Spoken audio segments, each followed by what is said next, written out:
All right, I've hit the magic number 20, so I'll start. And thanks everyone for joining in. We're excited because this is a first EMU talk with external speakers. And I'm super happy and glad that friends from Estonia agreed to do this. So first, massive thank you for doing this. Really, really appreciate and grateful for the support. So a couple of housekeeping. This session is recorded. So if you have any concerns of being on a recorded call, because we will upload this video because people watch this after, my sincere request, if you have an issue of being recorded on this call, my request is please do not join this call. We'll record it and post it. You can watch it later. And if at any point you do want to remove some of it because your face is showing on a Zoom call, do let me know. We'll do the best we can for privacy controls. But if you are on the call, we'll take it that you've given consent to be recorded. That being said, questions and answers, please use the chat button. I'll be monitoring the chat. And I would rather let the presenters finish their presentations. In the middle of it, we can throw some questions. And at the end of it, we'll have enough and more time to ask questions. So without ado, I'm super happy to give you the run order of people who are going to talk today. We got Maria Karayan from the ministry. She's the senior she's the advisor for business and innovation. Maria has been super helpful because when I, got introduced to Maria by Mats, I asked her for introductions within the local ecosystem in Switzerland. She opened her a Rolodex, and and at some point in time, I was overwhelmed with the introductions, but I never said no to that because that's probably the best outcome. So I'm always massively happy for people who take out of their go out of their way and help and make sure you connect with the right folks. So for that, thank you for that for Maria before what you've done, and thank you for talking to us. So Maria and Christine Krav will talk about more about the Estonian ecosystem. Christine is a senior advisor within the Estonian Research Council to give you more detail about what grant systems exist. And I believe there's somebody from the Startup Estonia group as well in the call. So if anything relating to Startup Estonia, throw the questions over and we'll ask them to answer. Second, Mats Kuskema is the head of strategy for the E-residency program. For me, one of the things about startups is, they talk about going through something called as a decision fatigue. We all make average of 20 decisions, what shirt to wear, what food to eat, whether you have a coffee or not. But when a startup founder, you got like 150 decisions to make. Setting up your company is one of those key decisions. When you have to go through paperwork, finding this paperwork, it adds to that decision fatigue. So when I did look at e-residency, and one of the Estonian friends who came here told me that he set up his company in less than an hour. I didn't believe him. So I did have to Google it, and then I stumbled on e-residency. So thanks to Maria, I met Mats. And so I'm super excited to know about e-residency, how you guys help startup programs. And proof is always in the pudding. So hence we like to know from somebody who looks like us, a scientist who's changed, who's going through the entrepreneurship journey and who's a user of e-residency, to understand from his experience why he chose and what to do. So Maria, you're on first, and whenever you're ready, look forward to hearing more about the Estonian ecosystem. Thank you very much, Ash. So thank you for your kind words as well. It's been a pleasure working with you as well. So thank you for that. Let me share my screen. So there's a bit more than just me talking. You have a bit of support now. Let's see.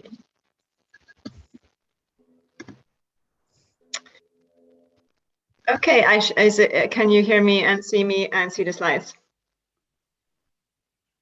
I cannot see you, so if you could say something, that'd be great. Yes. We can see you. Okay, great. Fantastic, because I can only see the full screen. Good afternoon. Thank you again, Ash, for your very kind words. So welcome to E-Estonia. And why E-Estonia? Let's find out. I will tell you a little bit about our digital business environment and the ease of doing business, a little bit about the startup environment as well, the tax systems, etc. And after which, Kristin will talk a bit more about the funding and the science in Estonia. So let's get started. And perhaps I should say also, I should add that I cover CERN here in my role as Business and Innovation Advisor, so that's how I also met Ash. So if you have any questions, I'm very happy to help you out with that.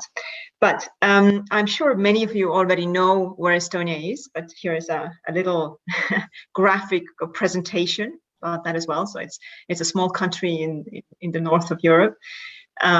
Many of you, I'm sure, have spent time in Switzerland, so you will know that it's about the size of Switzerland, but we are only 1.3 million people, and so it's really quite not very densely populated, shall we say.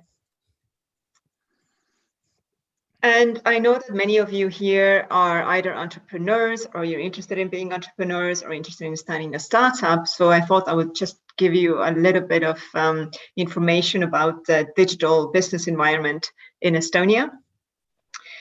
So Ash had already kindly written in his invitation that around 99% of the state services in Estonia are online. This is indeed true. I can confirm that. You might as well, of course, ask what is the 1%, and that is getting married and getting divorced in Estonia. That's the only thing you cannot do online. That's because to make sure that it's not done under the physical duress. But even real estate you can buy online and do your banking online, your tax declarations online, and you can establish your company online. And as you can see, it's all above 98% and up that people are doing this. And what is really quite interesting about this is that the statistics also includes the older generation, and so you can see it's really widely spread in Estonia, doing either taxes or banking or whatever. Internet is a social right in Estonia, so the entire country is covered by a broadband connection, and considering that around 50% of Estonia is covered by forest, then it's actually quite nice to be able to work from anywhere and everywhere. And all of these services are possible because around 98% of the population has an ID card, which allows these services to be accessible. And I might will tell you later about the E-residency, and you will know that this is the same card you would also receive if you become the E-resident. And of course, cybersecurity is very important to us. Estonia is the first country to use blockchain on a national level to make sure that the data cannot be tinkered with and it's time-stamped and secure. So a few more words about the ease of doing business as well. So Ash was mentioning in his opening speech that the company, starting a company takes under a few hours. In fact, just the whole process for you as an entrepreneur, it would probably take between 10 to 15 minutes, but then it will take a bit of time to get the confirmation, maybe an hour or two, or at the latest, the next working day. So it's really, really very fast. It's streamlined and made very convenient for you. And I already mentioned that all the taxes are done online in Estonia. It takes around 3 minutes to fill your taxes. That's because the data on your tax form is pre-populated. You just need to click confirm or not, and it's done. And obviously all these digital services, they also give access to digital signatures that are fully authenticated, encrypted, etc., fully valid in any of the EU countries. And we have calculated that the digital signatures, they save each citizen around 5 working days a year, and around 2% of the GDP of Estonia as well, which is quite considerable considering that it's the amount of money that Estonia is spending on their defense budget as well. And I quite like this picture of the Eiffel Tower. It's 300 meters around the height of the Eiffel Tower. It's the stack of papers that is saved each month just by the fact of not signing digital papers. So it's quite environmentally friendly as well.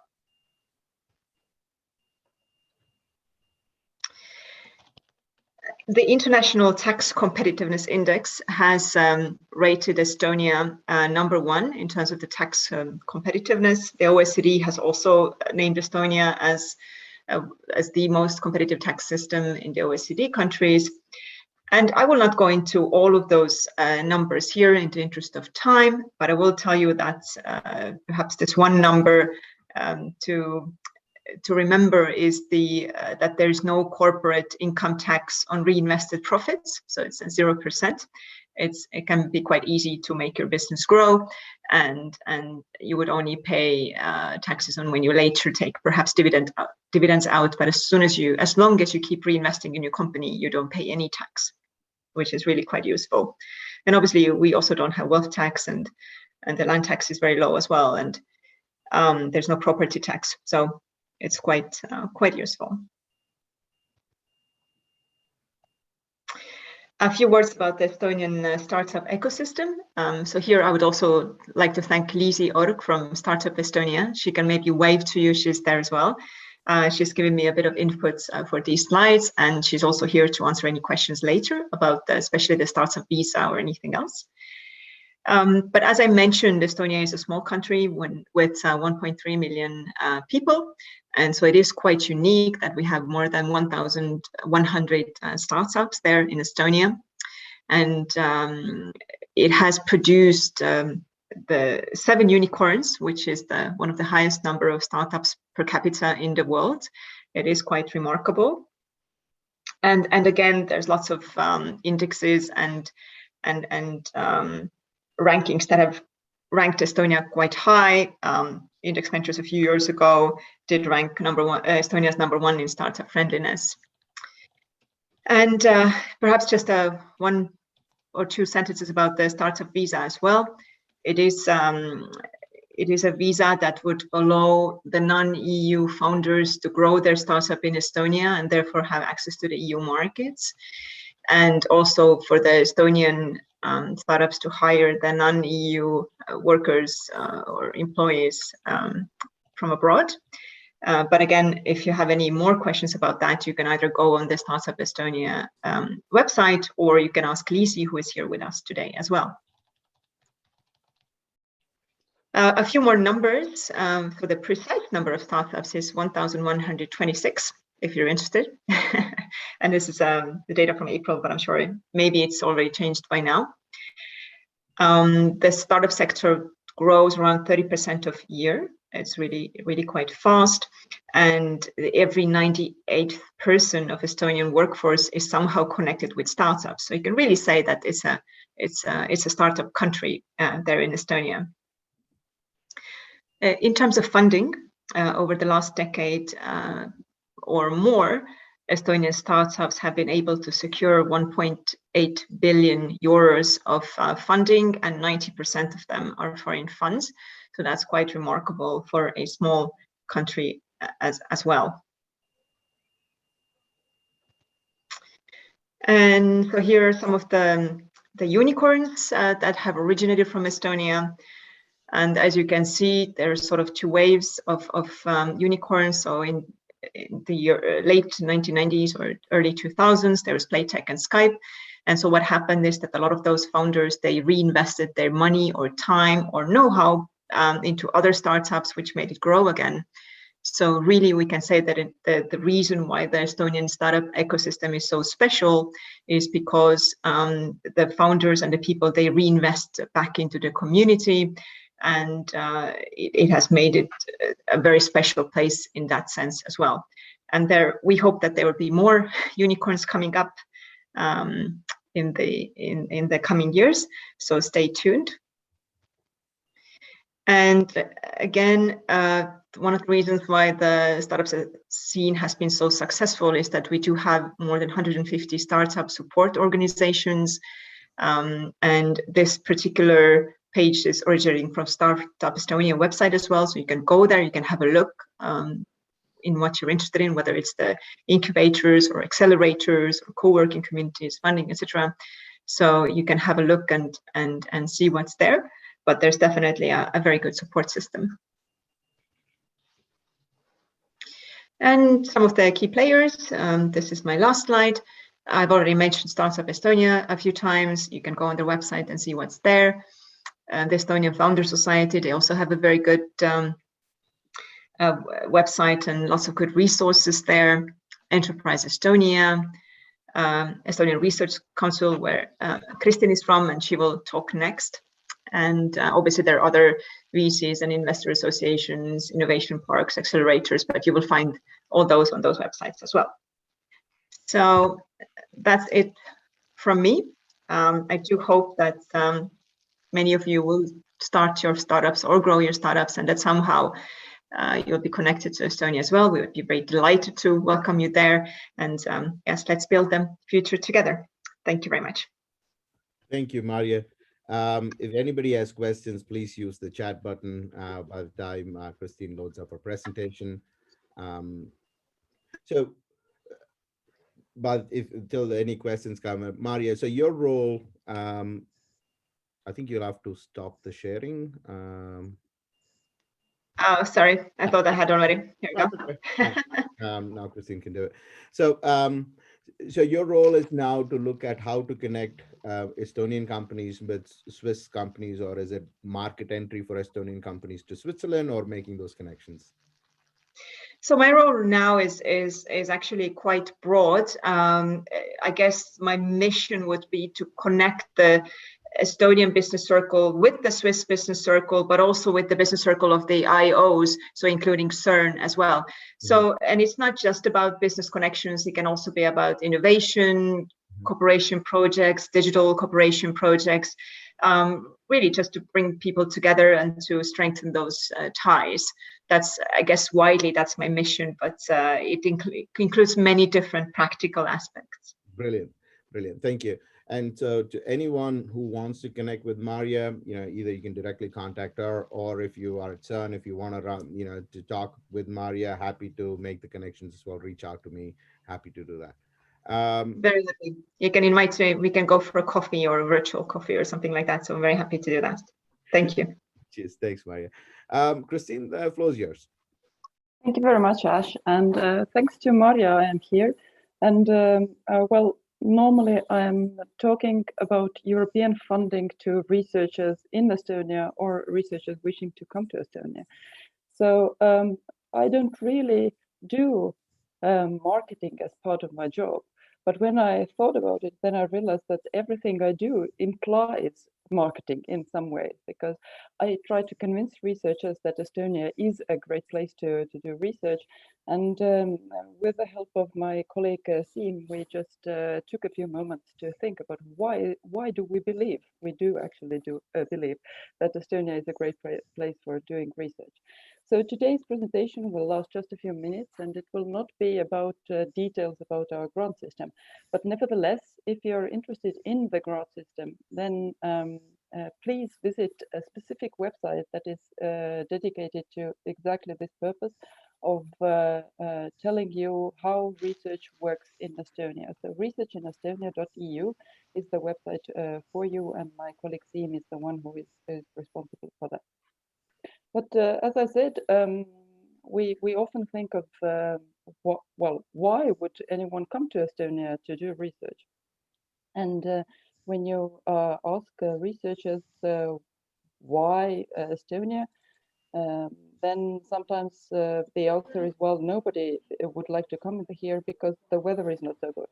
But you can turn that sentence around, and I would ask myself, would you not like to live in a country where weather is the main thing to worry about or to complain about? So looking out of the window today, yes, weather is not so great, but most of the other things, as Maria was already showing you, are pretty awesome. So why research in Estonia? So for researchers, I would say that the main reason to research here is actually the research itself. The research here in Estonia is of a really high level. Just two examples on my slide to you don't have to take my word about it. You can look at the statistics. So if you look at the indicator of a nation's scientific impact, then Estonia ranks among the top 10 countries. Partly it is due to our small size, because it is sometimes easy to punch above your weight if your weight is not that big in man, let's say the head count. But we are really, really proud and happy about this position here, as shown on the score on the right. And then if you look at this, these indexes, for example, the Clarivate index that ranks really the top researchers, then if you would take our size, the population size or the size of our research community, you would expect to find one, maximum two of the Estonian researchers on such lists. But we do have 10 on the list. So it's just an indicator of the quality of research done here. Then the second reason is, well, researchers are really considered very highly here as a society. I have a link on my slides, and these slides will be available to you later on about the OECD rankings. But the OECD rankings are from 2015, so they are a bit outdated. So last year we had our own science barometer, and these two graphs are taken from this last year's barometer. They are in Estonia, but I'm sure you can follow them. So the one on the left shows interest in science. And you can see that only Finland, which is on the second place here on the graph, is doing higher than Estonia. So the society is really interested in science. And the second one, which is even better, is that they trust science. So the trust in science is also very, very high, which is quite remarkable. And this is actually my last slide, so I will conclude my very short presentation with that. So we have some remarkable infrastructure here, and some of it is quite unique. And I would really like to tell you about the Estonian Genome Center, which is the Estonian biobank. And I think it's one of the really unique biobanks in Europe. And it differs from some of the other biobanks by that it is a public biobank. So there are no commercial interests involved there. And therefore, our data in the biobank is free for researchers globally to use. So you can have access to this great infrastructure, which actually has 20% of the Estonian population already genotyped, and all the data is available there. And the last graph is about my core interest. This is about Estonian participation in the European Research Framework Program.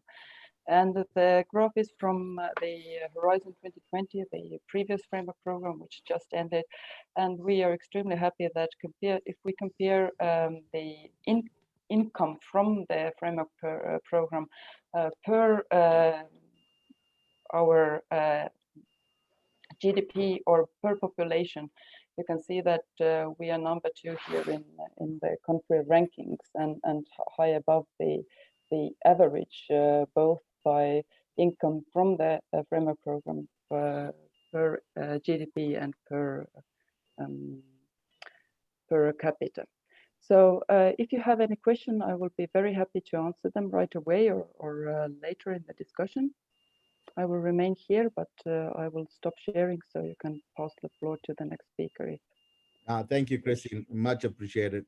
Gives you, I think talks to our community about, always nice to see when people say scientists are regarded well. So that tells a lot more. So thanks for throwing that in. That makes us happy.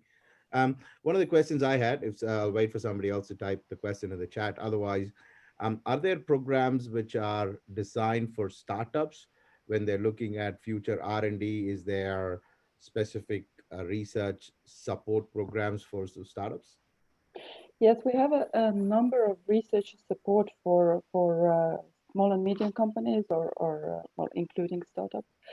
The most recent one that we have launched just recently and it's getting momentum is, for example, support for hiring PhD qualified researchers.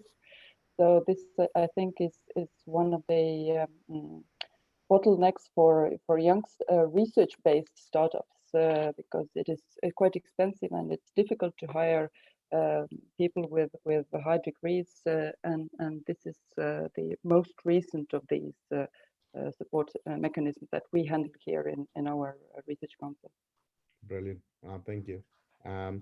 again, I'll look forward to your slides. If you can email it to me, I'll post it online, and you've got the link to look at more. And I think if startups can look at their hires and what they want to do, they'll, I'll ask them to reach out to you. Again, thanks for making time. Really appreciate it. And Matt's and his money plans and his new camera. Look forward to hear from you, mate. Thank you, Ash. Thank you for having us, and thank you for the very inspiring introduction as well. Really happy to meet you all. My name is Matt Skuska. I'm head of business strategy at the E-residency program.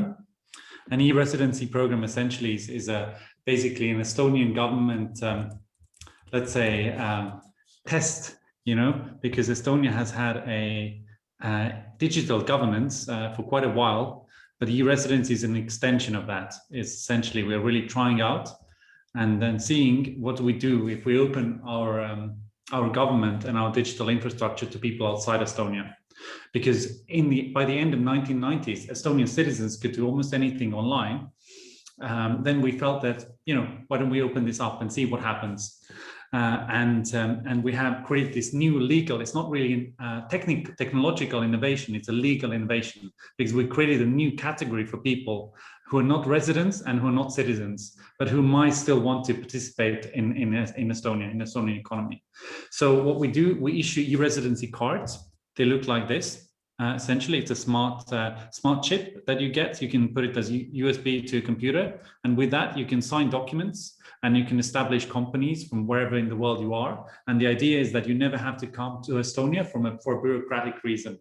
So you might want to come for a holiday if you like, but you don't have to be here for bureaucracy ever. What it's not, it doesn't give you, it's not a travel document or a visa. And it also doesn't give you personal tax residency. So normally when people have an Estonian company, if they live or reside in another country, they still have to do the personal tax step. Just to move forward a little bit. So we launched e-residency 6 years ago, 2014. It's been 6 years and we've learned quite a bit through it. But what our surprise is that essentially, it's very difficult to establish companies in most countries, even inside the European Union. So the key user case for e-residency has been to start and to create and run companies fully online. So we have around 80,000 new e-residents from all around the world, 170 countries, and around 16,000 new companies. So quite a number. This week we also launched new pickup points because what happens if you apply for e-residency, you have to pick it up personally from an Estonian embassy normally, but we don't have embassies everywhere. So we launched new pickup points in Brazil, South Africa, Thailand, and Singapore. So this is something new from us, and also those e-residents wishing to really scale their company, because it's a very comfortable service for freelancers. But if you want to scale your company, then the startup environment comes into play. That Maria especially covered a little bit, but we have a special startup visa and also digital nomad visa programs. Digital nomad visa is more for freelancers who just want to live in Estonia for a little while. And as was mentioned before, that Estonia has the most competitive tax system in the OECD. So essentially you can defer company profit tax payments until the moment you take out dividends. That means that especially if you start off with your business, but you do make some money through it, you can grow your business. And that was created in the 1990s when there was lack of capital in Estonia. It has really brought value to the country.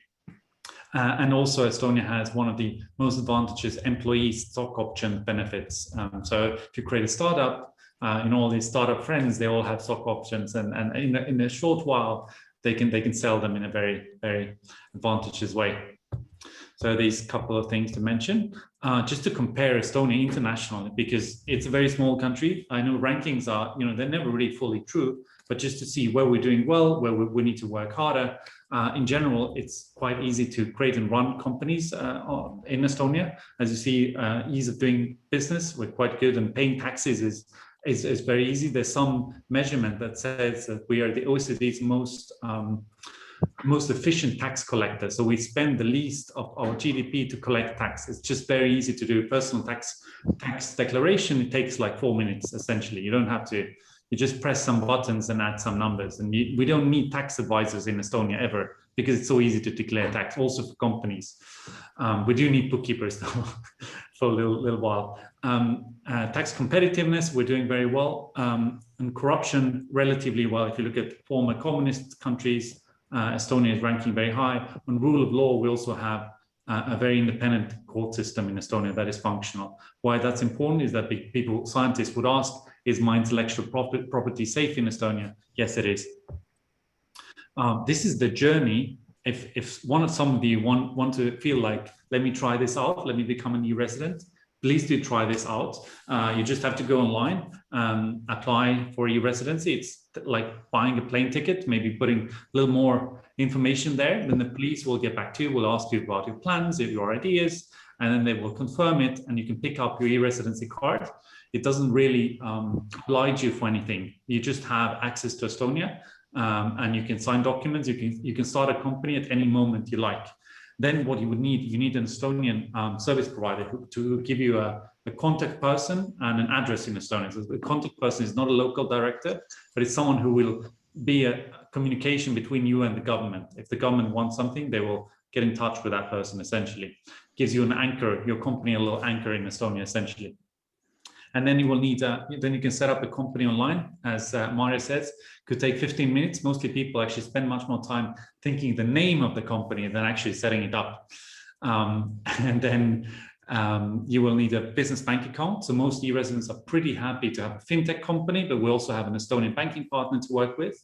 If you want an Estonian bank account, you might need to do one trip here still. But then afterwards, you can happily participate in our community. Yeah, so this is a little bit more on the companies. If anyone would like to create one, the most common choice is to create a limited company in Estonia, which is called OÜ.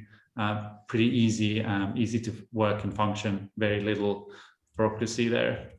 And you don't have any shared capital contribution. You only have to pay it in once you take out dividends. So essentially, until that moment, you basically can create a company and run it with a 190 euro fee to establish a company. There is, as I mentioned, that you need a company address. These service providers, you can easily change them, so you're not stuck with one. And yeah, the representative doesn't have any power over your company. A little bit also on incorporation costs. As mentioned before, it's 190 euros to set up a company, and around 200 to 400 euros to have a sort of local service provider. And accounting starts about 50 euros per month. And we have a marketplace at the e-residency, so there's various partners. There's also one recent category that I had mentioned is that we have local, so country-focused tax advisory. So let's say, imagine you live in Germany, then there are also tax advisors there who can advise you on how to sort of make the tax work between Germany and Estonia, because it's very specific. Tax authorities behave very different ways. Tax law is very complicated cross-border wise, and it's always written for more like larger companies. It's freelancers and small entrepreneurs who start off, they sometimes really struggle. And e-residents are real people. We haven't made them up. Here are some of them. You might recognize a few. A lot of them typically offer, they do some sort of service offering online. They might have a small startup offering some, I don't know, remote teams or web portals, anything IT, app development. A lot of them are consultants, management consultants, web designers, or and then sometimes also often they start growing their company. And we also have some science user cases, which is really nice. Well, you'll meet one later. Just some happy faces here. So this is Christelle from South Africa. She runs remote teams across Africa that help sort of office backup supports. Bertrand is a surfer. He just loves to surf, but he's also a business consultant, and he does all these international projects through Estonian company. These two gentlemen, one of them lives in Korea, one of them is in the US. One of them in Switzerland, and they both use the Estonian company because it's so easy to sign documents and make all the bureaucracy work.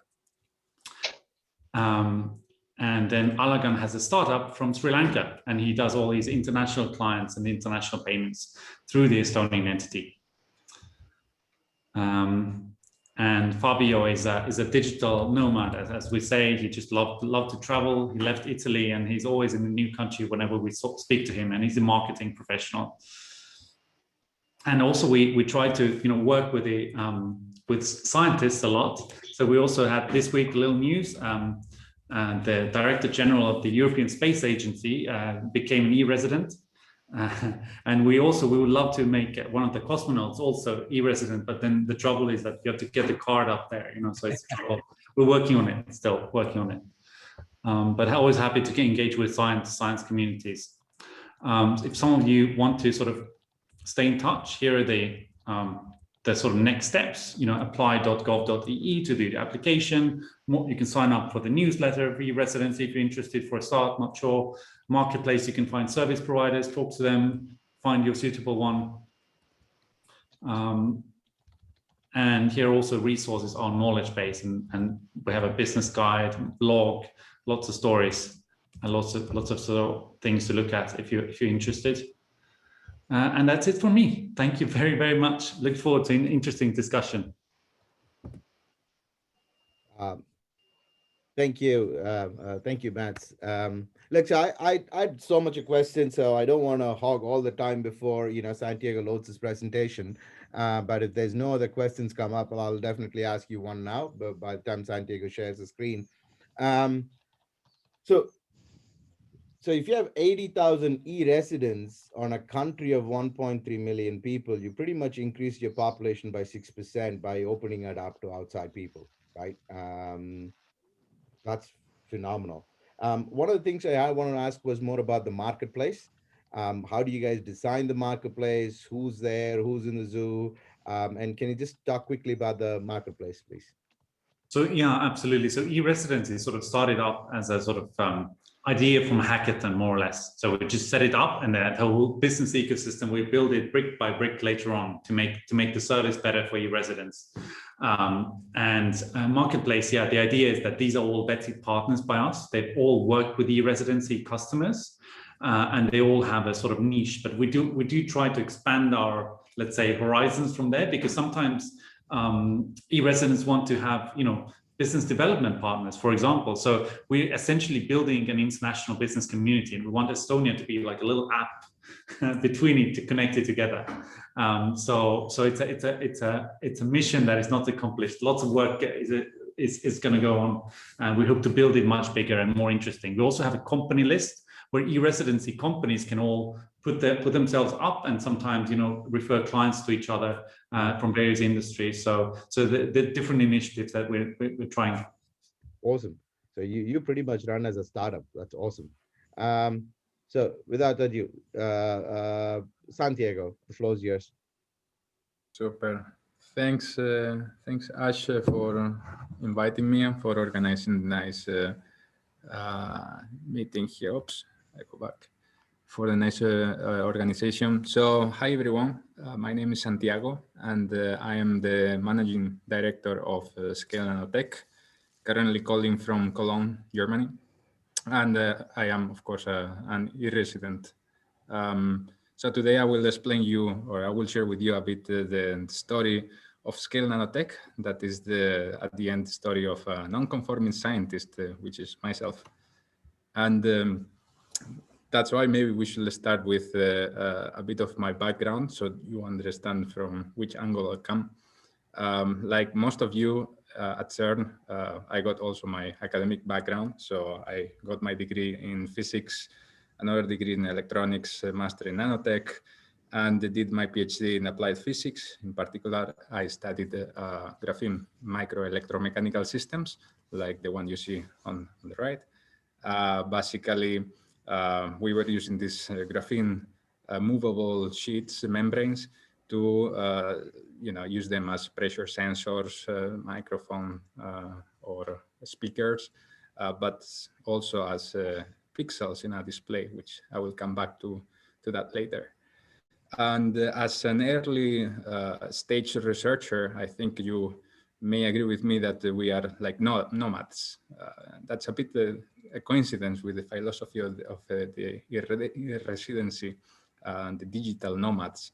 So maybe I started a bit early because, well, my degrees were in Spain, yeah, but then I did an Erasmus, a year of Erasmus in Denmark, a year of exchange in California, a short stay in Switzerland, 4 years in the Netherlands for my PhD, and finally a postdoc in Germany.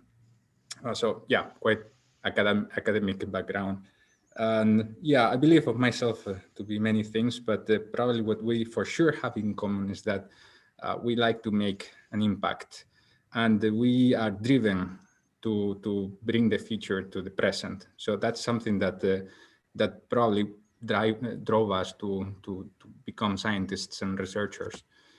And then I got disappointed a bit with academia because, you know, during my master, I got to know all about these journals, impact factors, and, you know, all this story, you know, number of publications, citations, H factor.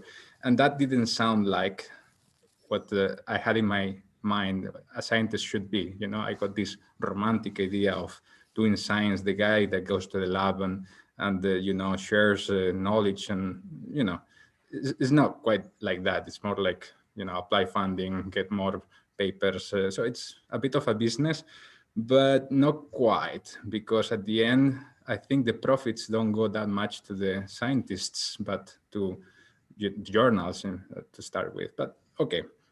Anyways, something else that shocked me was that many people in academia will say, once you leave academia, there is no going back, and if you don't like academia, then go to. And they give you these few options like, yeah, go to a research institute, which is the same but without teaching, or go to industry, and yeah, you can do the research there, very, very nice research. But of course, you will do the research that your boss or the company or the market tells you to do. So not quite fun.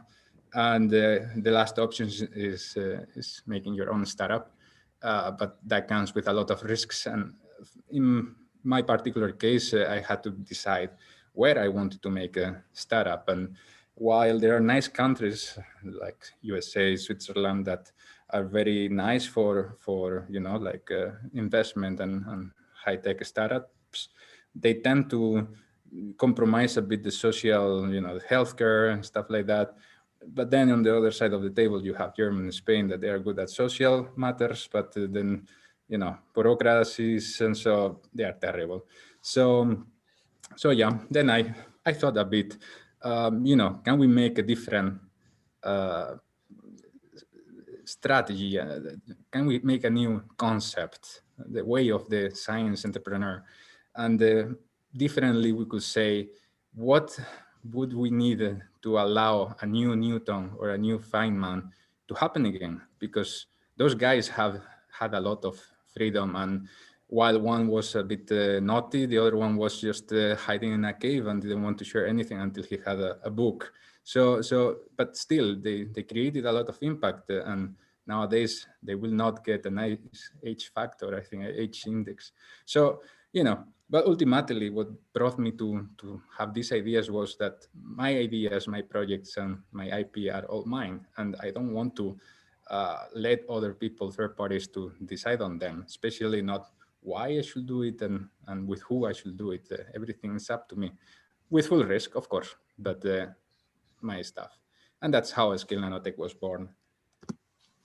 So now in this slide, I want to share a bit of the timeline of Scale Nanotech in the couple of first years, just to give you a taste of what you could do. Of course, you don't need to do it the same way. So basically, the background was that I tried to make my startup on the graphene MEMS for some months while I was here in Germany. And I got frustrated because I never managed to start. It was just like the barrier to start was way too high. And at some point I was so frustrated, I just said, I just want to do something, fail fast and move on, you know, like that. And I heard this story of the residency in Estonia, and I thought, that sounds fun. Let's just do it. And I registered in the residency during my honeymoon. And yeah, I guess you could imagine my wife would not be happy, but you could ask her. It was what I would say painless. So she didn't almost realize that, because it was all digital, English, smooth, you know. So, and I don't really remember that it happened because it happened so fast, you know, that like if you play a casual game and you just do it and that's it. So very different than what I experienced while trying to make business in Germany, that I remember every day all the progresses I have to do very often. Okay, and a month later, I incorporated Scale Nanotech. 1 month later, just because I wanted to time it, because I think I received the E-residency card a couple of weeks later, and I went to pick it up in Brussels. So, but you know, 1 month later, I of course got, as Mats explained, my Estonian representative, because I'm not physically in there, and an accountant that probably you need, unless you speak Estonian or you want to make a bit harder your life, but you know, everything set up after a month. 1 month later, I applied to public funding, same as you apply to grants, you know, it's just like making a proposal on a project and sending it. And in my case, I found the European Commission H 2020 attract a call for third parties proposals. So, you know, half a year later, I got it accepted. Of course, I got a mixture of luck and nice idea, but you know, same as you do with other grants. And yeah, and then the money hit the bank account, and we started to, or I started to make you know, performing R&D for the Gmod project. And maybe just saying it quickly, we use these graphene MEMS as pixels, as I said before. The membrane can be moved inside an optical cavity by applying a voltage difference between the membrane and the silicon beneath. And they are at the end electro-optic modulators. So the reflected wavelength will vary on the position of the membrane. And this happens to be quite useful for high resolution, high refresh rates, augmented and virtual reality displays. So yeah, I got something to do that brings a social impact. So I started, like everyone should start, you know, simulations, design, but in my office, my home office, or my home lab. So it's a bit like the garage. You see the mess, and I'm there in the corner, just half dressed with a half business, half pajama, with my microscope, you know, homemade microscope in the background. So quite funny starting. And at the beginning, I outsourced the fabrication, because I don't happen to have a clean room in my house, so you know. But later I thought it was more efficient to actually go to wherever a clean room is, and I rented equipment at SIC Nanogune in San Sebastian. So I just went there business trip style, and you can see in the corner one of the highlights of the trip. Quite a nice experience, as you can imagine. And on the way back, I continue with the project and you know, characterization, tests of the prototypes. Initially, again, in the home lab, but then I finally rented a lab in Cologne at the COPT center that I can reach by bike in 20 minutes from my home. So, you know, at the end, the Corona crisis did not affect it that much, the product development, because of all this flexible scheme. And you see there me myself in the lab with a happy smile. But okay, the results were that we made these demonstrators. You see here pixels of 7 micrometers in size that are full spectrum. So each of them can become red, blue, and green, and they are in a high resolution demonstrator. So that was the end of the project, as any other regular project for you know, I could have done in academia and in an R&D institute at a university. But because that's not enough, and I like to have more fun, I also sneaked, or in parallel, I was working on this project studying graphene light sails in microgravity with the support of the European Space Agency. And yeah, maybe this will have a long-term impact maybe, but for sure it was very fun. And if you are very interested, I don't have time to elaborate much on this, but if you are interested, there is a paper out of there. So just check it out. Very fun experiment, definitely. So the conclusion will be that for me, the e-residency somehow was an accelerator on itself. Not only as, you make a startup wherever in the world, you will become independent and will have full control and full liability, partial liability and flexibility for your R&D. But the smooth process and the painless process that the e-residency gave me and gave Scale Nanotech allowed me to focus all my time on learning about business and everything else that comes with the business, so taxes, grant agreements, and making social impact and even having fun. So yeah, I think that is definitely thank you to the Estonian arrangements, because I never had to worry about anything once a year just for the annual accounts, and that's it. Okay, and then final slide to give a couple of tips if any of you is really into making your own deep tech R&D. The first thing that you should always do is making yourself visible. So make your own website and tweet, not every day, but just, make some noise. Get money. Yeah, unfortunately or fortunately, you need some money. It's the fuel to keep going.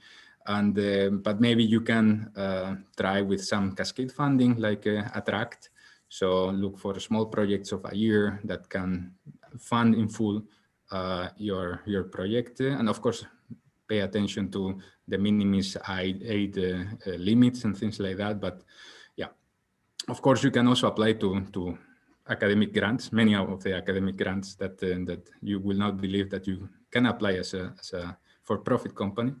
But you will find most of the for-profit company grants to be 60 to 80% of funding rate. So if you have some good family friends that believe in you, you can also combine those two, and then you will get something to get going. Start with consultancy. I was already aware that many academics make a consultancy company to protect themselves of, when talking to big corporations, to retribute their time properly and protect their IP. But I think here you want a bit more. So you want to do the R&D, and you can check a couple of places to get inspired that I live there. And then once the time comes, rent a lab space and make your own lab. That's very fun, and definitely you should consider to the location, the location for yourself, but the location also if the lab provides some added value, like some infrastructure that is around and you can get access to. But surely never avoid places where the IP will be at stake. They will ask you for the IP because you don't want to have to play with the third party's interests. And yeah, then start also don't buy machinery that is automatized, because that's very expensive. Very important, have fun. If it's not fun, it's not worth it. So you really need to have fun and make it happen and sell your success. If you, we are not talking about, saying that you will get the Nobel Prize and these are the results. No, just whatever you do, sell it, because results are good. Nevertheless, how much you did, they are results and they are worth it to already showcase them. And of course, if you get profit, you can reinvest it in your own R&D company. And for that, Estonia is quite nice because they have this kind of cash flow tax system. So, okay. And finally, join people like yourself. So if you are really like science minded, like publications and stuff, probably you can check these couple of places. But I think we miss a bit of a business side of this story of R&D. And I live here this kind of idea of what if few startups of different theme doing R&D will combine and make a sort of virtual research institute. So that will be pretty fun. And I'll leave it there in case anyone is interested. But with this, I stop. And yeah, I thank you for your attention. And if you have questions, please, now or later, you have my email there. Thanks. Brilliant. Thank you, Santiago. That was candid and absolutely inspiring. So thank you so much. Really, really appreciate it. So, man, I've got so many questions. So first, big shout out to our friends at Attract. You know, our colleagues are kind of run and coordinate the whole Attract program from Idea Square. So, and I'm glad to see, you know, a startup went through the program, and hopefully you applied for the stage 2 and you get the money from there to do it. That's a separate beast by itself. But great. So um, where do I start? Let me look for the chats. Anybody has questions? Paulo has one question for Matt. Mats, are you familiar with Stripe Atlas? Stripe Atlas is a powerful safe for forming a company. It's available to Switzerland since last year for the creation of US LLC or C corporation. And so how would you compare with the e-residency program? Yes, indeed. I mean, e-residency similar in a similar way, like a Delaware company. We want to be sort of like an app that is used by various partners. So we're working on having similar arrangements, but we haven't got our own Stripe Atlas yet, let's say.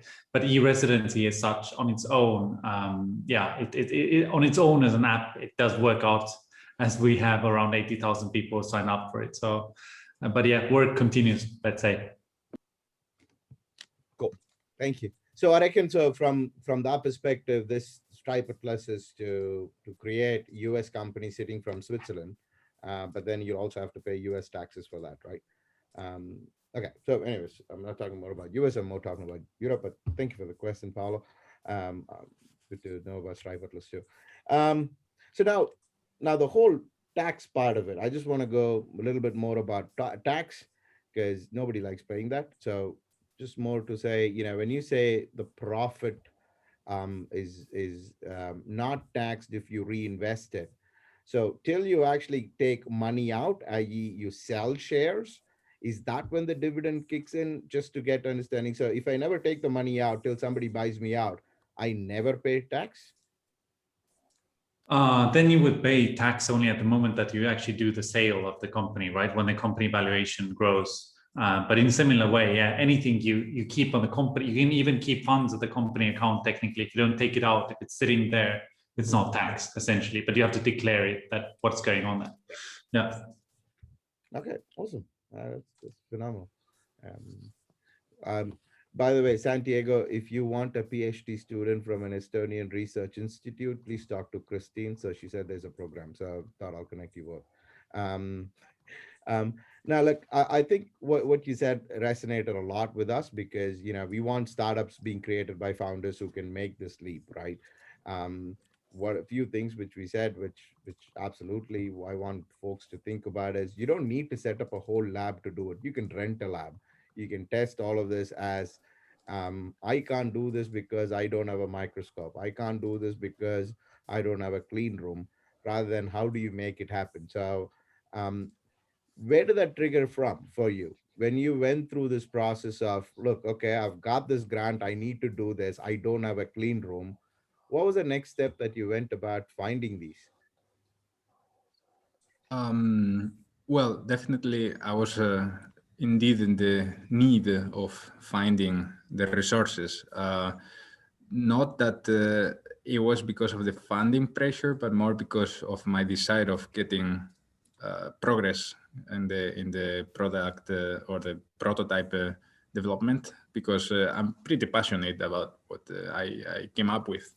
But logically, there is also like this background wish, let's put it that way, that is I want to have my own little freedom, even for the weekends, you know, to have some resources to have fun.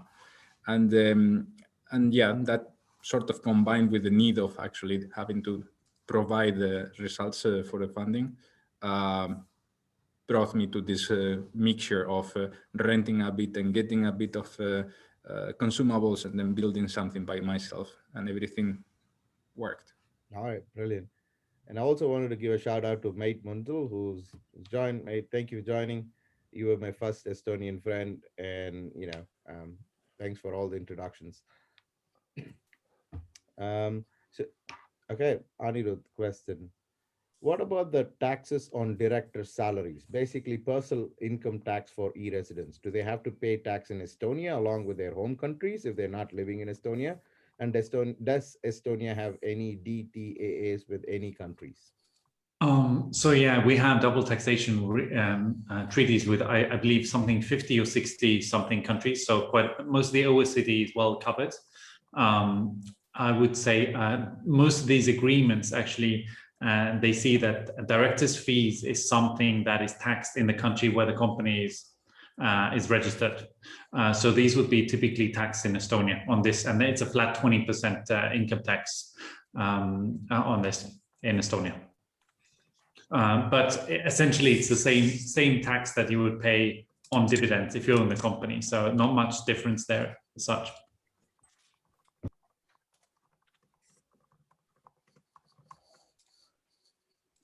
So I was just the first thing of the day that that I've actually been on mute and talking. So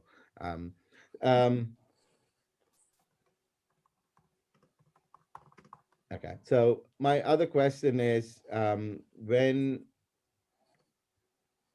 so your personal income tax is based on where you are a tax resident, i.e., if I live in Australia, I pay it in Australia. If I live in whatever, but that is based on the income I get, not necessarily what I reinvest into the company or leave it if I don't take the dividend out. So yeah, the personal tax exactly comes into play once you take out the dividends out. But what makes the corporate taxation more difficult is that most countries, by the tax laws, they consider the seat of the company where the business really happens. So if you're a freelancer and you live somewhere like 100% of the time, right?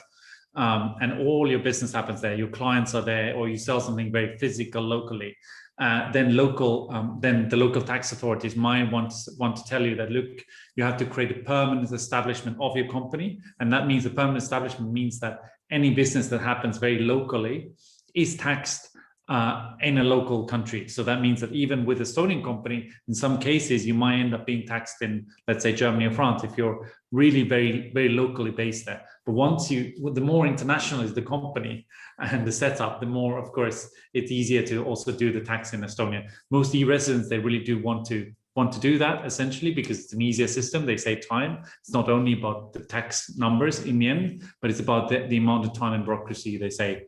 And some people also prefer to be digital nomads, so that they're not tied to any country and they don't have to do any personal tax anywhere. But of course, COVID has messed things up from that sense a little bit. But there are a lot of people really waiting for the end of it, that they can start, really enjoying the world once again. Okay, so I'm going to ask you something that's controversial. So I don't mean to create controversy, but would somebody question saying that what's the difference between what you guys doing and a tax haven? Is that people have asked you? I'm sure they have, but I just want to know what. Sure. So yeah, that's that question. Do the journalists who ask that once in a while? I think the difference, first of all, is that tax haven, the whole idea of it is that you can hide your income. In Estonia, you can't find a more transparent business environment. So everything is online. I mean, your companies, your details, your taxable revenues, everything is online. The second is that it is EU and OECD, and also our tax authorities. I mean, the whole reason why we created e-residency wasn't just to get tax money, but to make Estonia useful, because a lot of these companies, they don't pay much tax to Estonia, to be honest. Most of the tax revenue comes from companies that actually have employees here, right? So that's something that they would make in a certain growth phase.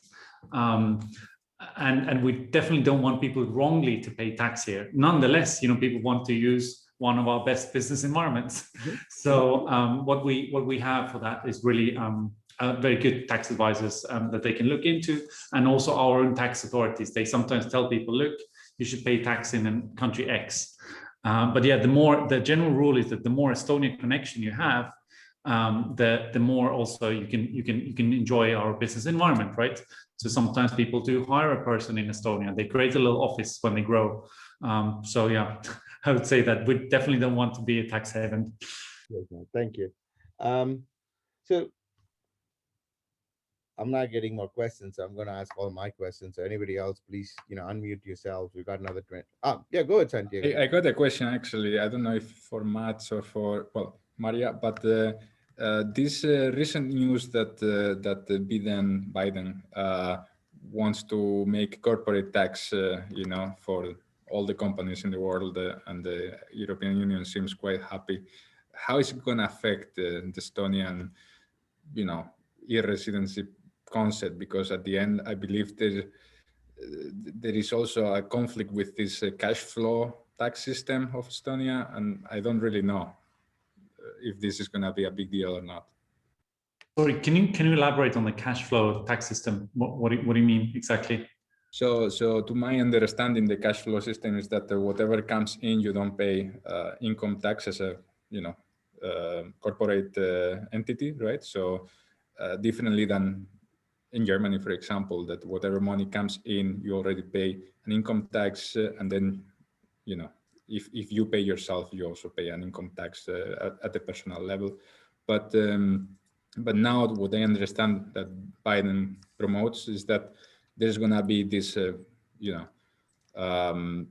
maybe I'm mistaking it. Maybe he meant corporate tax, not an income tax. Yeah, I mean, corporate income tax is the one that we're talking about essentially, because that's the tax that you do through your company. That's how a lot of e-residency companies benefit from Estonia's environment a lot. But I think what's on Biden's, let's say, hearts more is that in the US, a lot of the large companies, the large multinationals, they don't pay any tax, any corporate income tax at all in reality.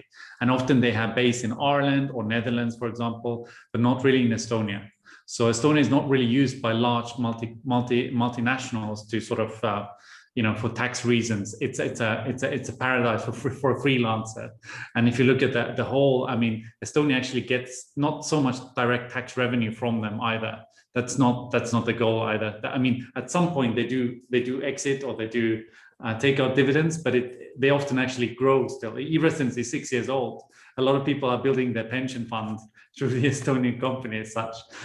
So I'd say it doesn't affect us as much, but I think in the EU level, there have been a lot of initiatives to sort of create higher taxes for everyone. And Estonia hasn't been a fan of that. We want to be a pro-business country for Estonians and for people who want to, participate here. So Santiago, if I can, some of my experiences within the tax system. So when I started out, the first lesson they taught me was income, right? So if you're not making any income, you don't pay tax on the income. So if you are a startup and money comes in and you're spending that, you're not paying on the revenue that you make, you're paying on the profit at the end of the year. So that's your income on the corporate tax, right? And the one system that Matt's led to is interesting, because what the big companies are doing is not illegal, but they found a loophole in the system, i.e., I'll set up a company in another country, I'll give them a loan. So you set up Scale Nanotech in Ireland, and you give them $100 million loan, and they repay back to you.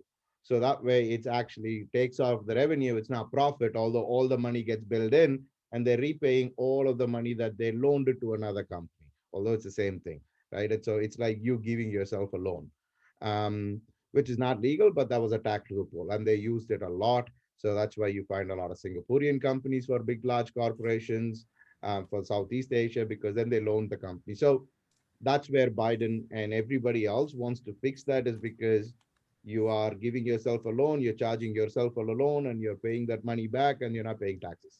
So they want to fix that, which has been known for the last 20 years. So, and my advice to startups always been, if you are in having that problem, it's a brilliant problem to have, as a startup. But for where I think I wanted to quickly touch up more was on the ESOPs, the employee share option plans, right? Everybody ranks Estonia more well on, the top 3 when it comes to ESOPs, and you guys seems to have got this whole thing together. Is it from the tax perspective that helps your first hires and your early employees have share options, and that is not taxed? Can you elaborate more on it? If you know about it, that'll be awesome to hear. Maybe Lizzie knows more about it, but I can say that all my friends who work for startups, they had the options and they're always talking about it, super excited about selling them in a while. So we do get a lot of millionaires and I don't know, people who have at least 6-digit sales, who've been around with startups, because Estonia has I think 1,200 startups or something like that in our database. But one thing I also want to mention is that actually we found out that about 39% of Estonian startups have an e-resident founder.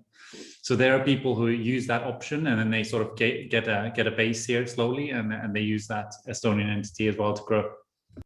Yeah, it's 11,144 startups as of today. ECLS now. So good. Santiago, question. So where to from now for your startup? You've done your proof of concept. Love to know more. What's next? Well, there is still a bit of product development missing, so that goes to the next level, and we are considering some spinning off of the part that is going to be more, money demanding for the final prototype, the commercial prototype. But yeah, we are working on it, and possibly we will try with the second phase of a track. But in principle, we are also going by our own way. So we are looking for investors, and we have already discussed with few, and looks promising. Just that we need to provide a particular prototype that requires a couple of more months of work. Good luck. Good luck. And Thanks, Ash. if so this is my shameless plug. If you think any of the technologies we have at CERN or somebody else at CERN can help you, please don't hesitate to ask. We'll try to find, and if there's something that we can help, happy to do whatever we can to help. So please do reach out. Yeah, definitely. All help is more than welcome. Yep. And I will also go back to you for that. Please, any day, any day. So again, I'll pause because I'm tired of taking the time up. And so is anybody else have any more questions for our speakers? Also, just wanted to say that I'm sorry, please. Ah, vous êtes dans l'avion? Comment ça va? Ouais, bah, je viens de prendre un café avec Anne. All right. Okay. So Mats, you were saying, please go ahead. Yeah, I just want to say this, e-residencies, it takes a little while to get your head around it. So if anyone still feels they want to find out more about it, you can also just connect me directly, and I will happily advise you. Look, I went through the whole process on what's there on online. Unfortunately, my Indian passport expired a couple of days back, so I have to go get that renewed, because otherwise I don't have an ID. So I do want to test it. And without your influence or you kind of nudging the system to push it, so I'll apply, and I'll do right about it and how fast and quick was, because there are, as I said, it's not promoting for us, any particular area, any of our member states to create more startups, right? It's more how fast and easy can you do it, because it's not the hardest part is what Santiago figured out with the MEMS part of it. The graphene MEMS part of it is the hard part. The science is the hard part. Setting up a business should not be science, should not take you 4 years to figure it out. So if you guys can solve the problem, it makes life a lot more easier for a lot of startup founders. So hence, I'm a massive fan. One of the things I do want to share with everyone, which when I talked with Mats, which kind of hit me first time I spoke with him, was he said, which you don't realize till you actually somebody tells you, is, he said, so Matt spent some time in India. We still have to share about his stories in India. I think that's a separate call that when do we meet. But he said, it doesn't matter if you're a country of 1.3 billion people or a country of 1.3 million. The services and the infrastructure required to provide for your citizens still are the same. The scale of it is more, but a tax system still needs to be happen. For a birth registration, it still needs to happen. So those services need to be built, irrespective of you building for 1.3 billion or 1.3 million. But then, the way I looked at it was, Estonia, you guys have created pretty much a startup as a country, right? So everything has been tested and tried, which is fascinating for me to see how embracing of digital is, because I don't think I need a tutorial to fill a form. I think I'm capable of doing it. But if I can do it and then it'll solve my problem, I'll fill all those forms required. So for that, I'm just super fascinated.